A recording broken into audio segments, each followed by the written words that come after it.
Bonjour et bienvenue dans Confidence Intime. Aujourd'hui, je prends une question de Martine qui a 36 ans. Martine nous dit « Je ne suis pas très lubrifiée et j'ai mal lors de rapports sexuels avec mon conjoint. Du coup, j'appréhende. Ça nous gâche la vie. Que faire ?»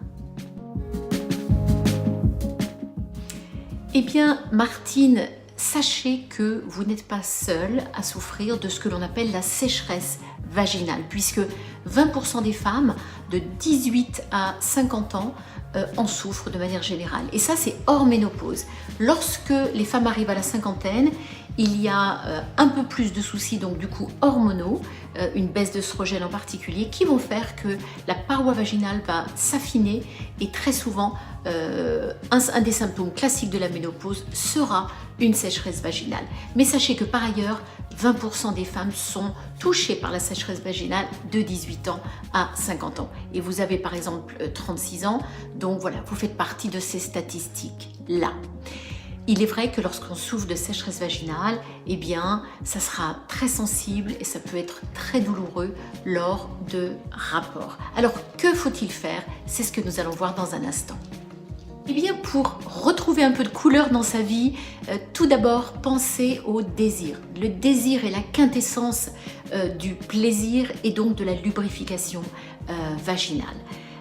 Il est important pour les hommes de comprendre que la femme a besoin de beaucoup plus de temps, de manière générale, pour être prête à engager dans un rapport sexuel.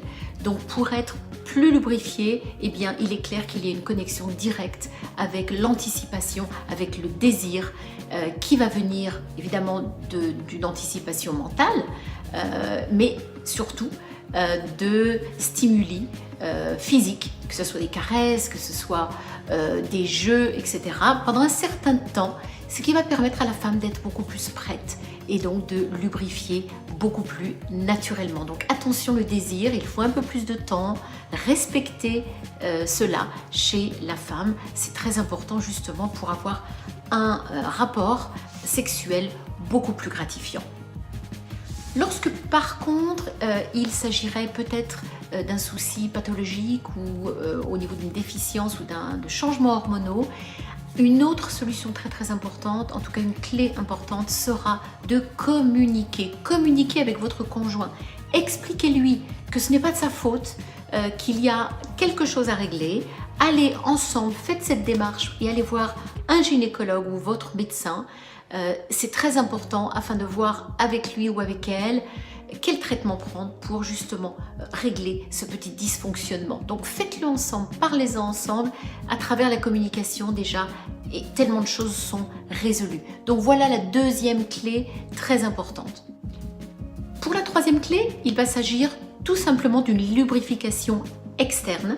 Utilisez pour cela une huile de coco par exemple, bio, le plus naturel possible, que vous appliquerez tout à fait à l'entrée du vagin pour faciliter la pénétration et les rapports sexuels de manière générale. Donc c'est important d'en avoir toujours à côté de vous avant un rapport. Le quatrième point dont je voulais vous parler et qui est fabuleux pour favoriser justement la lubrification vaginale, eh bien il s'agit de quelque chose que j'ai testé moi-même il n'y a pas très longtemps et j'étais assez bluffée. Il s'agit de l'œuf de yoni. En voilà un par exemple. Cet œuf de yoni est tout petit, il y en a d'autres qui sont un petit peu plus grands. Il s'insère dans le palais des délices. C'est une tradition ancestrale, donc ce sont des pierres naturelles. Vous pouvez évidemment choisir la pierre qui vous corresponde le mieux, vers laquelle vous êtes attiré.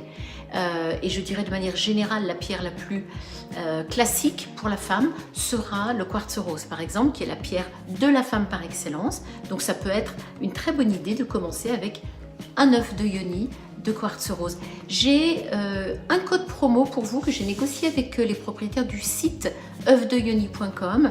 Regardez en barre d'infos, vous aurez 20% de réduction sur tous vos achats sur ce site. Donc c'est très intéressant, profitez-en. Vous verrez cela en dessous dans la barre d'infos. Cet œuf par exemple est un œuf de cornaline qui favorisera le sommeil, qui favorisera l'ancrage pour la femme. Je vous conseille de manière générale de le porter 2 heures par jour, de préférence avant des rapports sexuels, si vous arrivez à peu près à le programmer, parce que ça va provoquer déjà une lubrification mécanique et naturelle. En plus, ça va vous permettre de muscler vos muscles pelviens, ce qui est plutôt chouette. Plus on avance en âge, plus on a besoin justement de les travailler, ce que l'on fait souvent en yoga et en pilates par exemple. Donc, voilà mes 4 points clés. Donc, augmenter le désir en pensant justement à prendre du temps pour vous avant des rapports sexuels pour favoriser la lubrification. 2. Communiquer avec votre conjoint et aller voir ensemble votre médecin si vous pensez qu'il y a une origine médicale à tout cela, pathologique peut-être. 3. Lubrification externe grâce à l'huile de coco qui est top. Et 4. L'utilisation d'un œuf de yoni. Bien évidemment, ces conseils sont d'ordre général. Si vous avez un besoin particulier et que vous souhaitez une consultation individuelle, eh bien écrivez-moi, vous avez mon mail en dessous de cette vidéo dans la barre d'information. Et avant de disparaître, eh bien n'hésitez pas à me laisser un commentaire et je vous dis à très bientôt pour une prochaine vidéo. Au revoir, à bientôt!